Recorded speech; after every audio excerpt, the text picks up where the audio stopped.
Video 3. I am new to the game, but I'm not new to this game.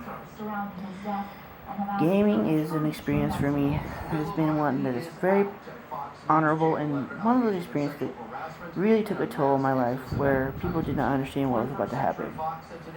Gaming is a stronghold, but it's not my personal life because gaming was one of the games. Okay, explaining games. I am a big fan of RPGs. I do like a fighting game here too. I like shooting games. Yeah, there was my stronghold. Shooting games. Wrestling was always a game. Wrestling games were shooting, and there was games that was always the stronghold. It was finding my stronghold. Where's your stronghold in video games? Which no one really knows anymore because your stronghold is not what you used to be. Back in the day, you just were the guy that came in and beat someone down. But I'd be like the person that you would never want to see because I was never a person to stick out in the crowd. But you know what? I'm new to this, but I'm never new to gaming. Where it comes to me giving advice, I'm not really that good because most of the time I've loved to give advice, but I'm really looking for somebody to partner with. Well, like I said, Fall From Me is a guy I really respect in those areas.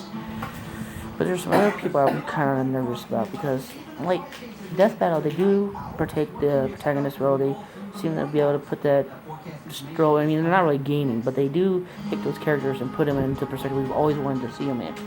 Now, my theory is now James Bond. He is a guy who seems to be dark in these worlds because what is he, like a spy? He comes out of different areas. He's a double agent, and so there it goes.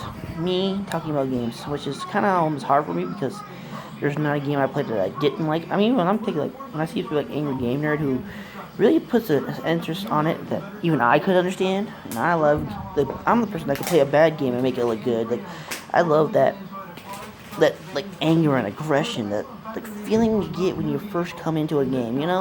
The role where you're not really the aggressor. I'm not a person. See, I'm a counter-addictive person. I contradict myself on a lot of statements. I've had those people in my life where you say something like they always want to question it. Here it begins. I am the ultimate analyst. I will use any tactic to win. And here it comes to Pokemon, because Pokemon is my definite stronghold. You think that Pokemon are all users, because Gen 1 is what? The one that started it all? Well, think of it this way. Gen 1 wasn't my favorite because it started it, but it's not the only one I pertain to. Gen 2 is something I'm still in the midst of because I just got to Gen 2 and was able to finish it at one point. I've never finished Pokemon because of obvious reasons. I am not a fan and a friend in most of those departments because I never felt feelings for my Pokemon. I never felt them as an object. They were something that was used for my battles. And I thought about that for a second. Pokemon were an object, but think of all the Pokemon. You say your favorite, assuming, hey, let's start out with a fire type to start. I started out with something that was beyond me, and I didn't really know where I was going with this. Most people start with what, water type? Because why? That's an easy idea. Water puts out everything. It's a strong force. But I went with plant type because what is it? The only thing I noticed about plant, it had a second type to it that no one really knew what was about to happen. I saw a poison plant type, which was so bizarre to me at first. I'm the person that never goes for the obvious choice, okay?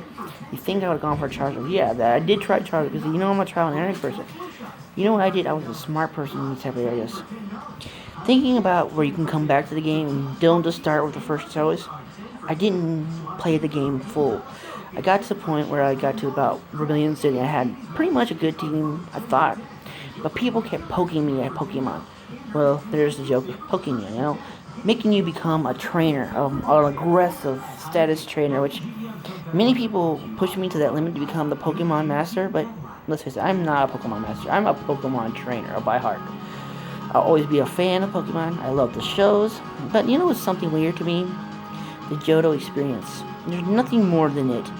There's nothing you can take away from it. It was the smallest region, yet imagine going through Johto. That would be the most oddest experience. Imagine the first time you get into where the trees are come to life, and that would be like, oh my gosh, the trees are coming to life. Fire would be my definite choice for there because even though I love Charizard, because let's face it, I respect Fall From Me on Pokemon because he is one of the most intelligent guys I've seen at it in recent years. There's some people I've met in the past that been able to master about this. I'm really old school when it comes to Pokemon because I've yet to notice all these new school guys. I just got to Sapphire Ruby, which is kind of a shaming on my point. I'm like a person that can never be defined in Pokemon because I never saw their weaknesses as their weakness. You know, why is people always saying don't use fire getting water? Because what, fire puts out water? Oh, well, see, there's where I contradict myself. Fire does not put out water, but think of it this way. Why is water always assumed that it's the dominant power? Because what is the strongest power? Think of the plants. They grew and they absorbed the water.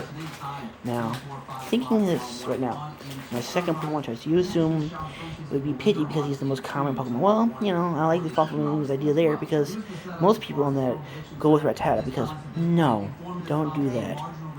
Anyone who's a Pokemon expert would know this. Do not go for your first choice and obvious choices. Go for the one that's in the further. I did this many times. Mistakes. Okay, where is that Pokemon? I found my stronghold. Oddly enough, people find a strong flying type. See, that's the hardest because I'm not a big fan of the flying push around because, let's face it, I've always wanted to fly, but there's always the thing that, like, flying was never an idea for me. Surfing was not, and I thought about it. I want a Pokemon that was stood out beyond it. The only ones that stood out in the Gen 1 series in the first was Nidoran. Not because of gender types, but because I didn't even know what gender types were in those type of games. I didn't know it would separate completely of what Pokemon was.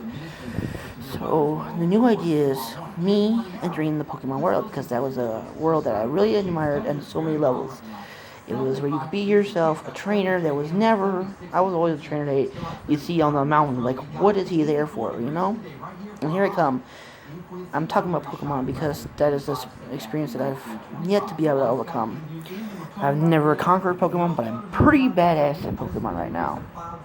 I have beaten many legendary trainers, not personally. I mean, I've beaten people who think I would never be able to beat. I mean, so I started with, see, here's where I lose my touch. I need a sponsor because I need people to teach me the ways of gaming, and it kind of would be the teacher where I'm the teacher who would be like, you would not want to enter my gym because there would be no gym. It would be like walking into almost an illusion. You'd be caught into I would be the awesomest gym because let's face it, you'd be walking into an illusion. It would be like Mr. Mime would have a reason to be a gym leader right now. We would need a Mr. Mime for me because Mr. Mime would be definitely a gym leader person. Oh, okay, I'm saying Mr. Mime. There's that biggest confusion where, you know, Pokemon was equals to us. There was always those stories of.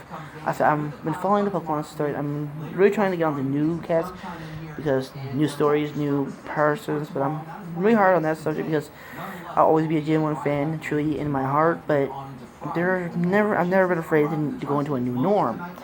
The idea is Pokemon has never been that stronghold of me going to a new norm because I don't like giving up my old Pokemon. I don't understand the idea of releasing them because there's never a reason for that.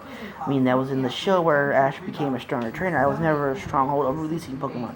I never wanted to do it. I never wanted to get rid of the Pokemon. I spent hard training. So I thought about that. How would you get rid? What if you had to get rid of your friends? What if they never really? I don't know if I'm not familiar with the new franchises. I'm familiar with was just kind of embarrassing. I really fell off from the world because I was a Pokemon expert. I was expert in every gaming level. I can give you almost details where it would shock you. Like, I could enter gaming worlds where never fear would enter my heart because I had fear in those worlds where gaming was a fear to me. But think about this. You're a new gamer. You're experiencing for the first time in gaming. Is always a community that you can relate to because there's somewhere in there where you'll find the gamer inside you. Gaming out, friend here, Eric Clark, new friend, new foe, never a foe that you want to meet because I will never challenge you. I'll give you the experience you would want to be in a gaming experience. Longer video, new threats. Shout out to Charmix because he's very funny and I love his reaction videos. And here's something. YouTube is a special place in my heart because this is where music and almost magic begins. I'm really scared of comments right now because comments is where people break me down. I'm not really I'm a sensitive person, so here, let's go into comments. Look at my bird, say hi to him. That's Rainy. Good night.